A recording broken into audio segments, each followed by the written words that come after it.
മീഡിയൽ lateral. Okay, അടുത്ത point എന്തായിരുന്നു നമ്മൾ പഠിച്ചത്? പ്രോക്സിമൽ. നമ്മുടെ ഐഫോൺ പ്രോക്സിമൽ നമ്മൾ വേറെ എന്തൊക്കെ പേര് പഠിച്ചിരുന്നു? സുപ്പീരിയർ എന്ന് പറഞ്ഞു, ക്രേനിയൽ എന്ന് പറയുന്നത്. അപ്പോൾ ഇതിന് നേരെ ഓപ്പോസിറ്റ് ആരായിരുന്നു? പ്രോയാണ്, തലേൻ്റെ മുകളിൽ നിൽക്കുന്ന ആളാണ്.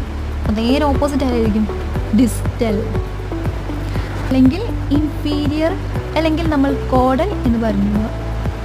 ഓക്കെ, അത് ക്ലിയർ ആയി വിചാരിക്കുന്നു. പിന്നെ നമ്മൾ എന്തായിരുന്നു പഠിച്ചിരുന്നത്? സൂപ്പർഫിഷ്യൽ അല്ലെങ്കിൽ ഡീപ്പ് എന്ന് പറഞ്ഞിരുന്നു.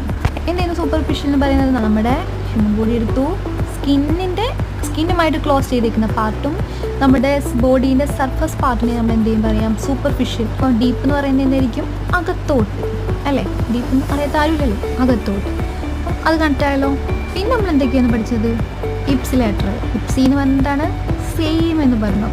അങ്ങനെ ഇതിന് നേരെ ഓപ്പോസിറ്റ് ആയിരുന്നു കോൺട്രലാറ്ററൽ.